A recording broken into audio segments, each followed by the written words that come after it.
we've covered, I don't have there we go. The ABCs of Christian maturity. We covered letter A was apostasy, and I'll just read through without telling you letter this.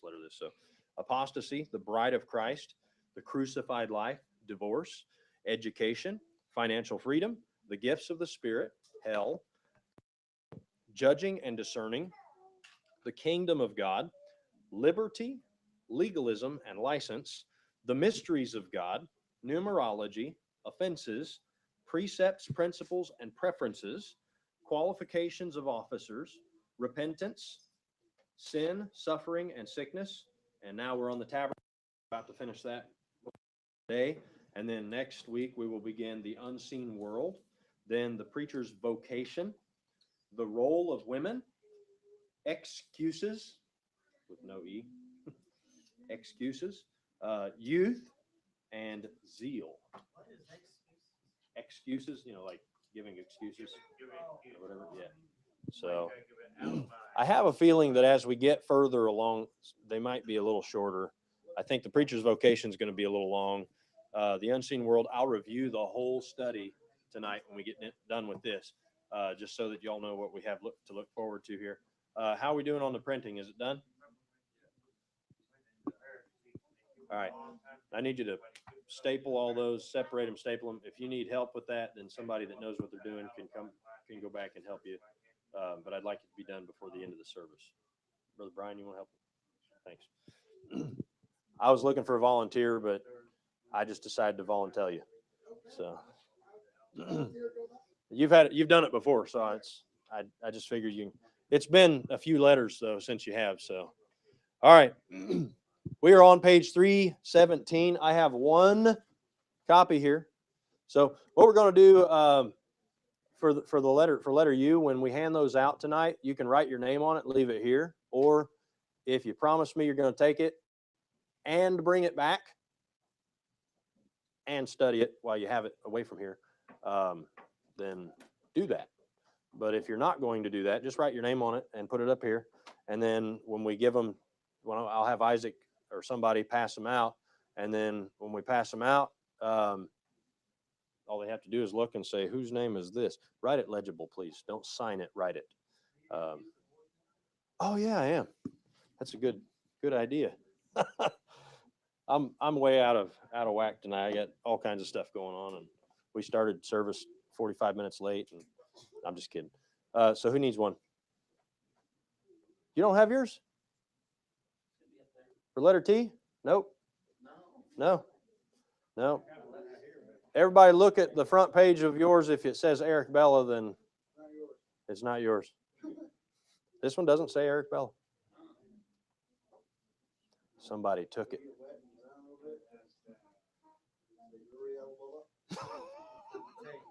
No. What's that?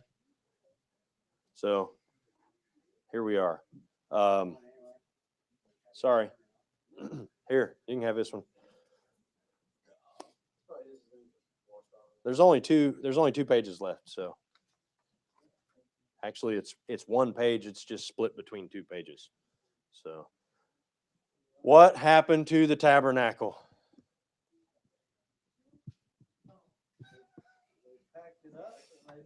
Humidity. Brother Travis, don't go back there. If you do, just hold your mouth. We don't want to hear it. I'm just kidding.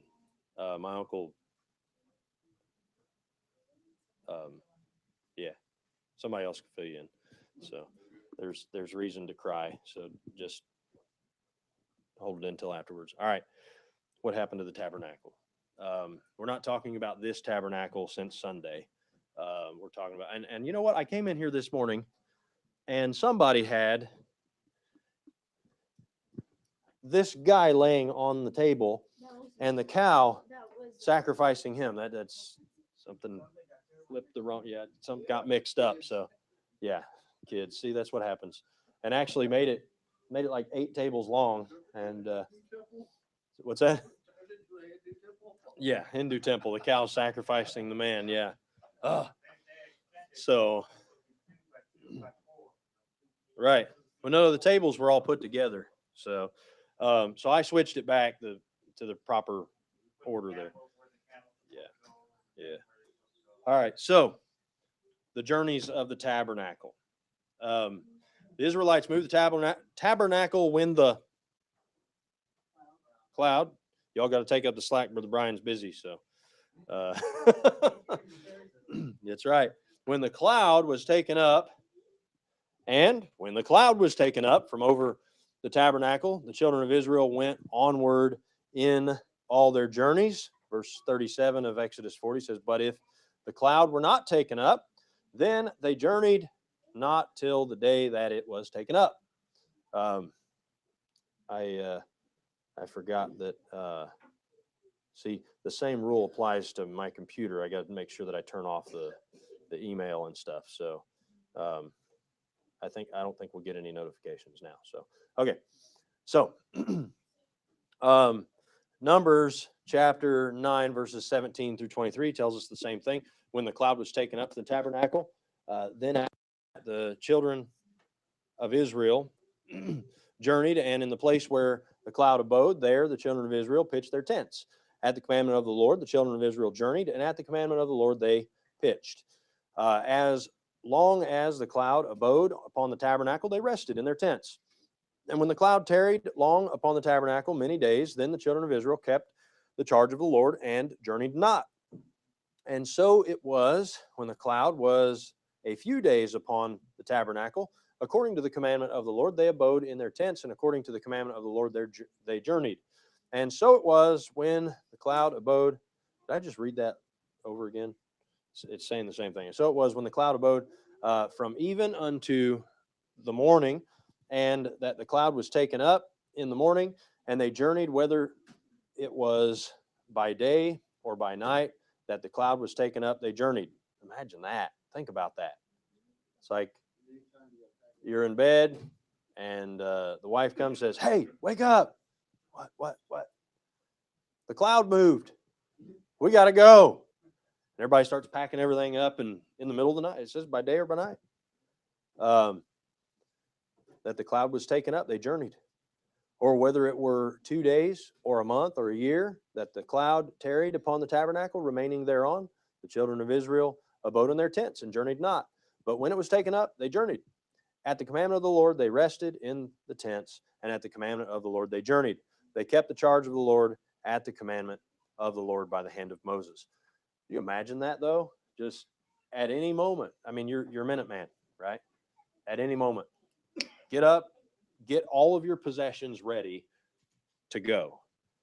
Now, I think maybe the Israelites, were they a people known for having as few children as possible? No. Okay. So imagine, Mama, it's time to get up and get your 12 kids ready because you're leaving right now. It's time to load everything. It's time to get the ox cart out. It's time to start packing stuff away. I don't like to move once every 10 years. Imagine for 40 years, you are moving at the drop of the hat or at the move of the cloud. You're moving.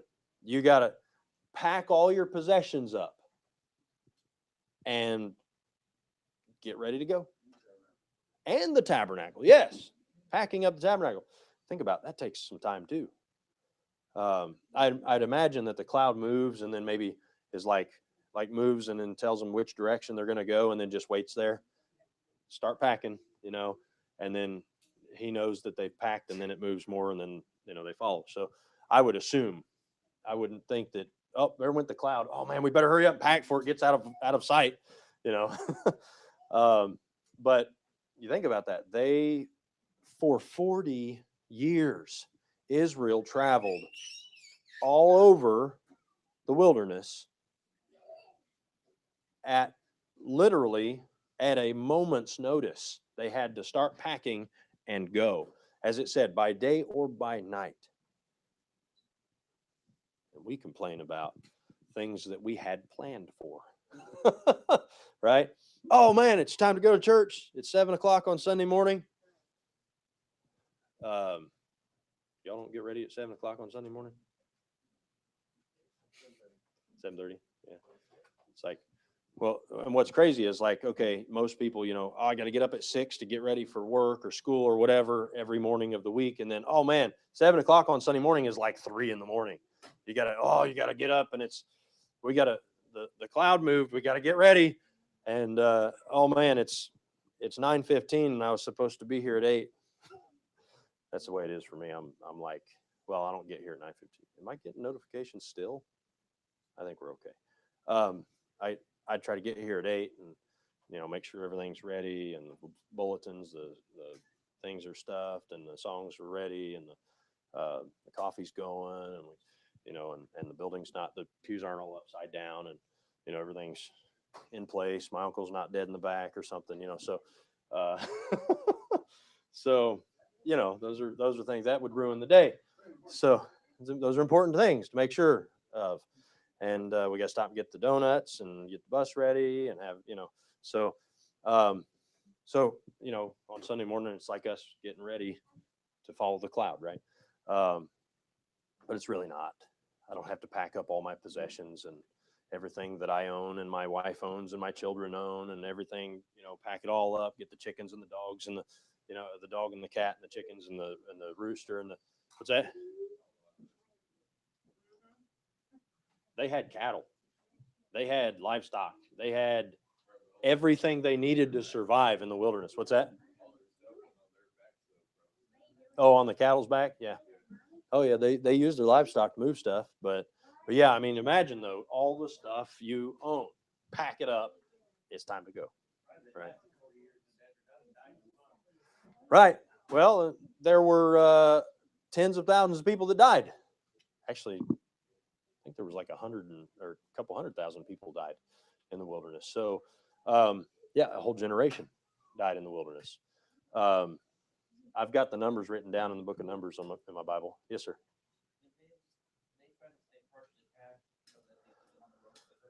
I would say that if they were wise, they probably lived out of boxes, like wooden boxes, or like the Oregon Trail. You're not the Oregon Trail, the Oregon Trail. They're traveling across the West to get to Oregon, and they're living out of a wagon basically. So I would say that they probably kept a lot of their stuff in a wagon and maybe had everything set up. But you think about, I mean, and they did a lot of complaining, but at least they didn't have to have a whole kitchen and the kitchen sink and all that.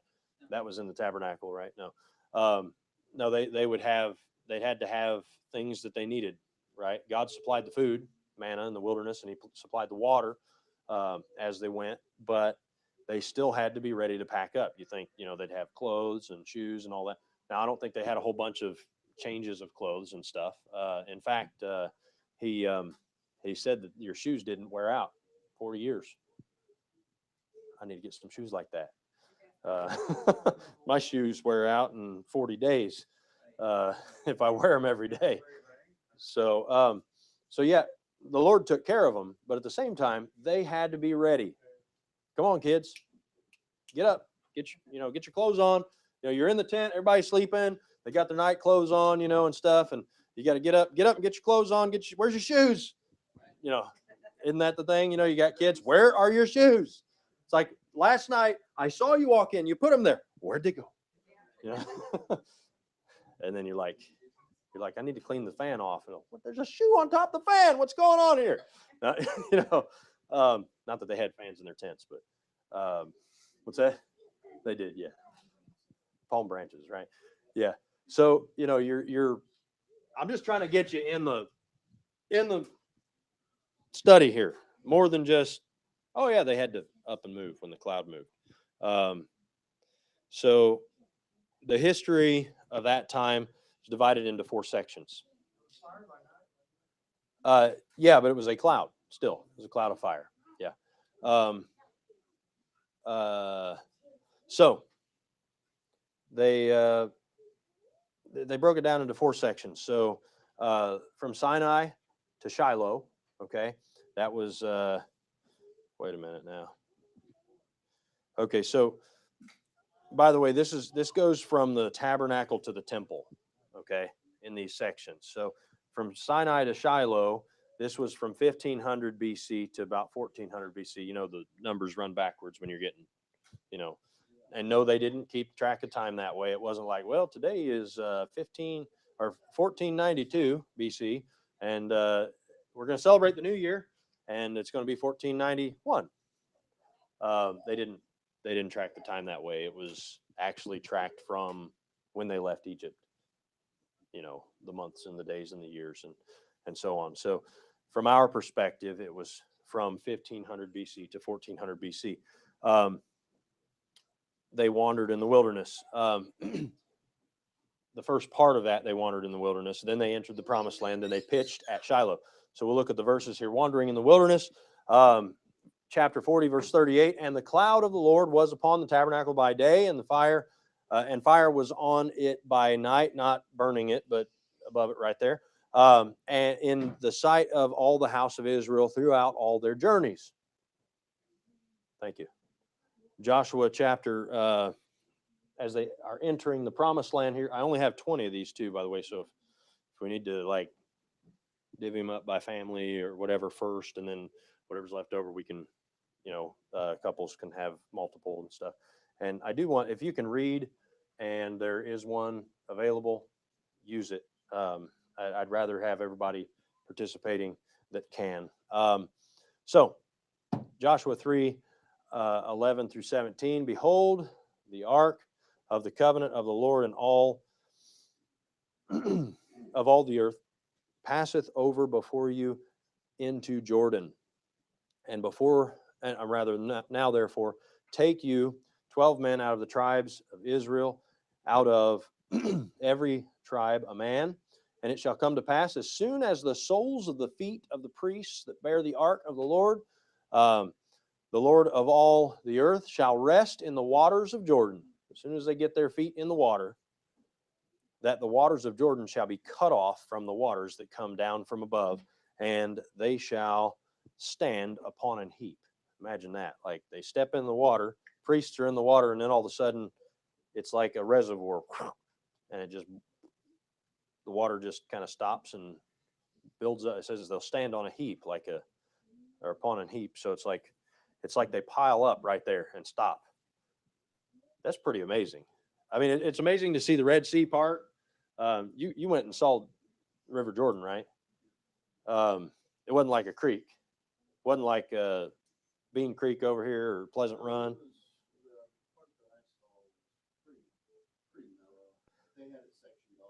Probably kind of like Fall Creek, more bigger than that, or smaller. Depends on what part of Fall Creek. Right. Sectioned off the part where they had, you know, all nice and clean. Right. I'm not talking about the cleanliness. I'm talking about the size. Size and depth. It was okay. Okay, about 3 feet deep, but not like Pleasant Run over here that's like this deep, right? Like not like a creek, but maybe not like White River, but still about 3 foot deep. And well, White River's about 3 foot deep in a lot of places, unless it's overflowing. But normally it's actually, we took a boat on White River, and there were some spots where we just were able to. I mean, there's some spots obviously that are real deep, but there were some spots where the boat was like stopping, and we had to get out and lift the boat up and carry it over a little bit and move it. So, but same thing with Fall Creek. There's some areas where it's deeper and some areas where it's more shallow. But anyways, could you imagine though, walking out in White River? I mean, not that you'd really want to do that, but here in 5 years, the contamination is supposed to go away. It's all going to be clean because that under the Dig Indy thing. If that works out the way they're planning, all of our streams and rivers and all that are going to be clean. We can go baptize in them and not die. And so, or come out with extra limbs and stuff. What's that? Yeah, they are using parts of it already. Yeah. But when it gets done, they're saying that by 2025, the waters will be clean enough to swim in, like you want to swim in a creek. But we did when we were kids. I mean, but they were talking about, I talked to a guy that used to swim in Bean Creek or play in Bean Creek. We played in Bean Creek too on our way to school a lot, but he got polio as a kid, and they said they didn't know where it came from, so that they said that he got it from playing in the creek there. I don't know if that's possible or not, but that was, anyways. He survived it though. The guy lived to be like 95, 96, something like that. He was the sexton at the cemetery out in Acton for a long time. Cliff Kite. I don't know if you remember any of those people, but anyways. So just imagine you step out into Fall Creek or White River or whatever, and you got a whole train of 1 million people behind you, and you're the priest, and the other priest, you're carrying the Ark of the Covenant. You're on the front end, and you're thinking, well, here we go. Going to step down the first step, it's just going to go up to your ankle, but you know how those creeks are. You step a couple more steps out, and whoosh, you're going down, right? It's going to be maybe waist deep, and in some spots it might be shoulder deep, depending on, but it's not a creek, it's a river. So you go out and step, and the sole of your feet touches, and then all of a sudden it just starts piling up. Could you imagine that? That's pretty amazing, isn't it? Just the water just piles up, and I mean, you're like, what's going on here? Maybe a fish jumped through. Got it, dinner. Right now, I mean, could you imagine that though? You're standing there in the River Jordan, and that's a pretty neat thing. In fact, they thought it was so neat they put rocks on both sides to remember it. So the priest bearing the Ark of the Covenant before the people says that as they that bear the ark were come unto Jordan, and the feet of the priests that bear the ark were dipped in the brim of the water, for Jordan overflowed all its banks at the time of harvest. So this was actually the time that it was overflowing. I should have read ahead. Right? You think about that. Man, I was just thinking about a normal. Has anybody seen White River in the last week? Drive over Raymond. It's overflowing its banks. I mean, it may not be right now, but the other night we drove. When were we? The rally, the youth rally. Remember coming back from the youth rally? What's that? Oh, yeah. Coming back from the youth rally, we looked. I was like, whoa, I've never seen the water. I mean, I'm sure it's been deeper, but I just hadn't been out there. But the water was almost up onto, was that West Street over there? Like it was almost up on the street. Like, there's like, I don't know, 150 feet from the street to the bank, the normal bank, where, people go down there and they park and they fish down there and stuff. I mean, it was all the way up. There was maybe 5 or 10 feet from West Street. I mean, it was deep water. And you think about from West Street down to the bank, it's probably a 15-foot drop. So the river was 15 feet deeper because of that. Good time to go rafting. I'm just kidding. Or go die or something in the river. So it was flooded. Jordan flooded during the time of harvest. And they go and they step down into the water. And it says that the waters which came down from above stood and rose up upon an heap very far from the city Adam, that is beside Zaratan, and those that came down toward the sea of the plain, even the salt sea, failed and were cut off. The water from this city where they were crossing all the way down to the Dead Sea, the Salt Sea. No more water flowing. Now, I was thinking about it raising up on a heap like this. I mean, but you think about, the River Jordan overflowing, and then it stops. That's a lot of water. That's a lot of water. And it's just, so I was thinking about a heap like this, but you're talking about a heap of water. I mean, you're looking up at the water and this wall of water there, and you're just walking on through, right? And says, and the people passed over right against Jericho.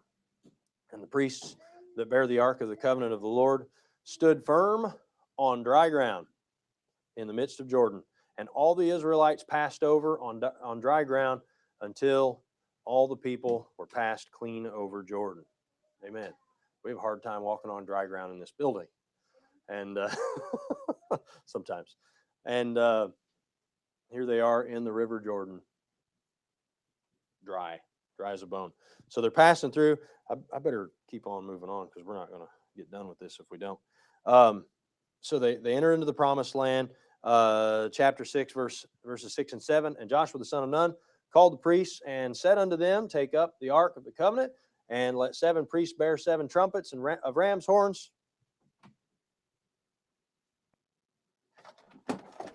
Like this. Maybe not as fancy, but, or maybe, I don't know.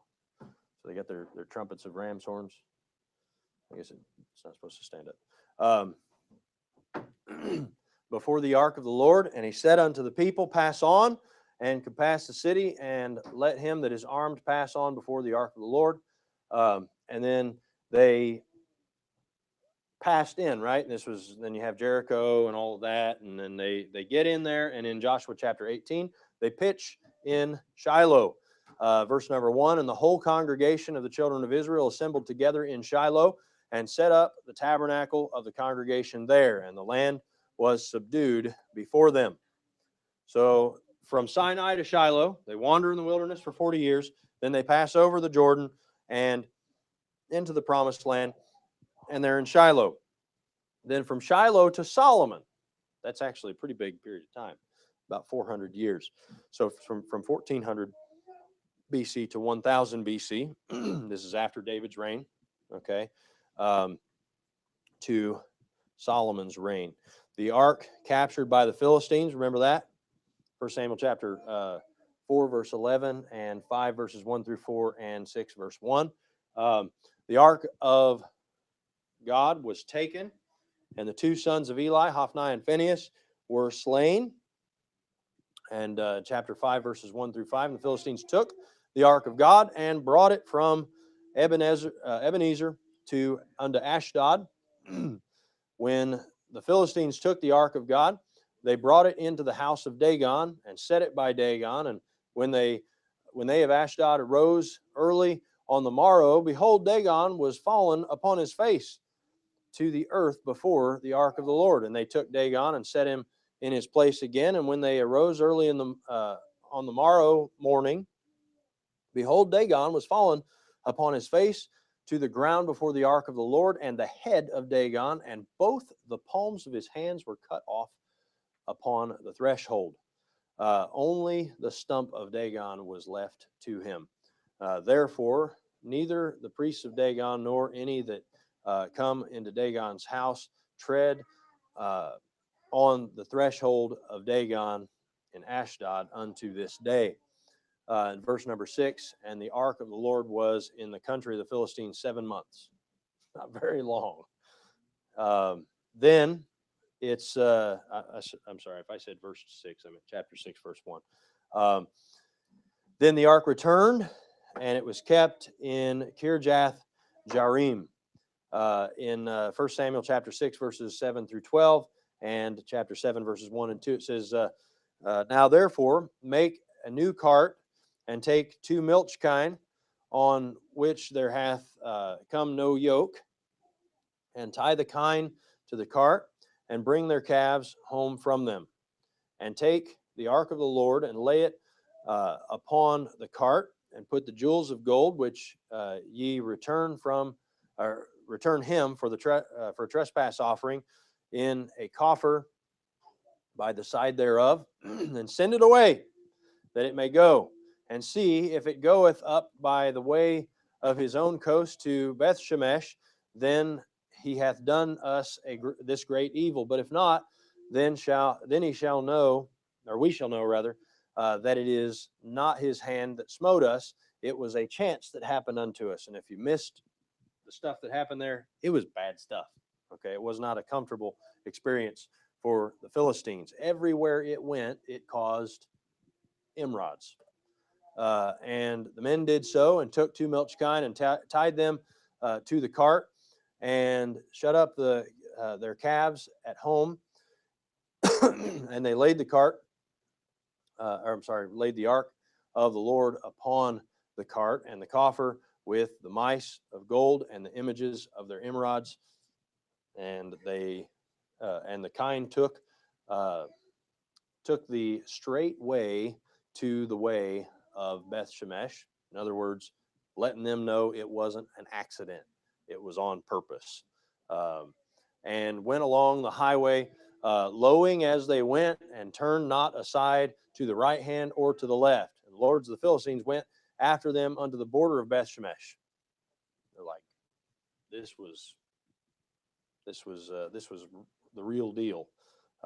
Chapter 7, verses 1 and 2, it says, and the men of Kirjath Jearim came and fetched up the ark of the Lord and brought it into the house of Abinadab in the hill, and sanctified Eleazar the son, or his son, to keep the ark of the Lord. And it came to pass, while the ark abode in Kirjath Jearim, that the time was long, for it was 20 years, and all the house of Israel lamented after the Lord. So this was, and this wasn't the whole tabernacle. This was the Ark of the Covenant. And if you'll remember what took place in that day, they thought, well, if we take the Ark of the Covenant into battle, God's presence will be with us and we'll win. And they were wrong. They lost miserably, and Hophni and Phinehas died, and the ark was taken, and it didn't return to where it was supposed to be for some time. So then the ark is brought to the city of David in Zion, right? After he's king. This is remember, this is from the time that it was pitched in Shiloh to the time that it returned to the city of David. You've got all of the judges that take place. Now, it happens toward the end of the judges there, or no, not toward the end of toward the end of the judges.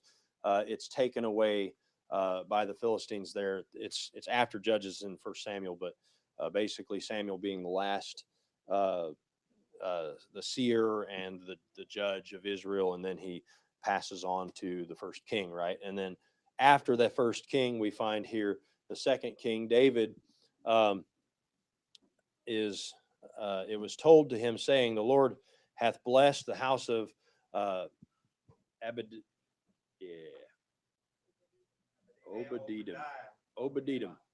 Yeah, Obed-Edom. That's a wonderful name. I'm gonna have to remember that name.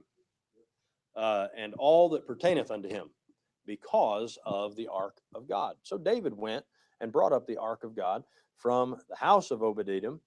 It's just fun to say. I'm probably saying it wrong too. Obed-Edom. Oh, you're right. Obed-Edom. Obed. Yeah. There's not a. Anyways, this probably is in the Bible though, like an accent mark. Obed-Edom. There you go. It just sounds funner, put them together. Obed-Edom. Obed-Edom into the city of David with gladness. And it was so that when they that bare the ark of the Lord had gone 6 paces and sanctified, he sanctified oxen and fatlings, and David danced before the Lord with all his might, and David was girded with a linen ephod. So David and all the house of Israel brought up the ark of the Lord, and with shouting and with the sound of the trumpet. And as the ark of the Lord came into the city of David, Michal, Saul's daughter, looked through a window, and saw King David leaping and dancing before the Lord, and she despised him in her heart. And they brought the ark of the Lord and set it in his place in the midst of the tabernacle that David had pitched for it. And David offered burnt offerings and peace offerings before the Lord. And we know, of course, David wanted to build a house, a temple, a permanent tabernacle there for the Lord. And we find that this gets to take place in Solomon's day. So number 3 here, from Solomon to the subjugation, or the carrying away of the vessels there for the bondage of Israel, or of Judah. The ark and the vessels are brought into Solomon's temple in 1 Kings chapter 8, verses 1 through 11. Then Solomon assembled The elders of Israel and all the heads of the tribes, the chief of the fathers of the children of Israel, unto King Solomon in Jerusalem, that they might bring up the ark of the covenant of the Lord out of the city of David, which is Zion. We're going to let you read that, the rest of that on your own there, because we've got a long way to go here. I'll just reference these passages, and we'll keep moving so that we can get done tonight before tomorrow. So the vessels, they're all brought up at Solomon's temple, right? The temple is put together, and they bring those vessels, all of the things that are in the tabernacle, all of the matters of the tabernacle, all of that goes, and it's now a permanent house, a temple built there in place. So the temple vessels, possibly including some belonging to the original tabernacle, are taken by the Babylonians or destroyed in Second Chronicles chapter 36, verses 9 through 19 here. You have all of that happening, right? They're all taken away into Babylon. It's got 600 BC, but it's around 586 BC is when they took that away. And the last possible mention of it is there's Daniel chapter 4 verses 1, or chapter 5 verses 1 through 4. You have the vessels being used, remember, in the writing on the wall and all that, and then they take over. Basically, the Babylonians lose their kingdom to the Medes and the Persians. And then we find in Ezra chapter 1 verses 7 through 11, the vessels are brought forth, which Nebuchadnezzar had brought out of Jerusalem, and they are taken to be placed in the new temple, right, as they're going to go and build Jerusalem back and the temple. So this is at the end of, or close to the end of the time of the Old Testament. Okay, so here we have, it is thought by some that the ark was taken by God to heaven. Some people try to say that, and they'll use Revelation chapter 11, verse 19, where it says the temple of God was open in heaven, and there was seen in his temple the ark of his testament, and there were lightnings and voices and thunderings and an earthquake and great hail. Amen. God protects his glory. I don't know that that's exactly the case, but some say that, and they'll use that verse to say that. So we looked there at the journeys of the tabernacle. Now we'll very quickly look at the judgments of the tabernacle. I had not thought that this was going to take as long as it's taking to deal with these things. So I apologize. We're going to try to wrap it up quickly. So the instances of death and defeat associated with the tabernacle clearly show that God is not subject to the whims of man. I'm really considering maybe just doing this next week. I don't want to skip these things. There's some pretty heavy stuff here going on with the judgments of the tabernacle. You have strange fire, strange incense, the abandoned ark, captured chest, the cursed captors. Some of the things we just briefly mentioned there. The lifted lid, the restrained receptacle. There's 7 judgments that take place that relating to the tabernacle, and I think it'll be good to cover those in more depth than just really quickly rushing through them in the next 10 minutes. So I think we'll stop there, and we will have a 15th session on the tabernacle next week, and we'll continue. We'll start the unseen world the following week, which means that I had things printed a week early. So, amen. Any thoughts on the journeys of the tabernacle?